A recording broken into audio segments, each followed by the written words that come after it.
Live from the world's capital markets, here are the latest financial headlines brought to you by News Factory.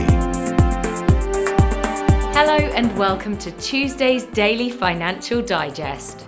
The gold dollar pair dropped 0.4% in the last session. The RSI is giving a negative signal.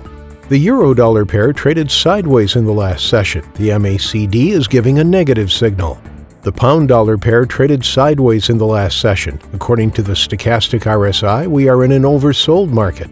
The Aussie dollar pair traded sideways in the last session. The Williams indicator is giving a positive signal. Coming up, our chief analysts' choices for today. Global shares held firm near record highs, while U.S. bond yields flirted with three-month lows, as investors expect the Federal Reserve to stick to its dovish mantra later this week. Thailand has implemented a ban on meme coins, NFTs, and social coins as part of its ongoing regulatory action against crypto trading.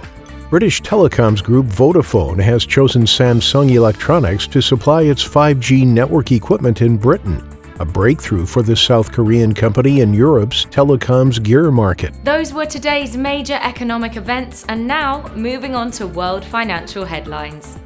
Germany's harmonized index of consumer prices will be released at 600 GMT. The UK's ILO unemployment rate at 600 GMT. The Eurozone's trade balance at 900 GMT. Japan's exports will be released at 2350 GMT. Australia's RBA meeting minutes at 1:30 GMT.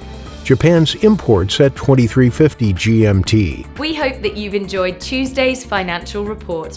On behalf of all of us here, we wish you a productive trading day.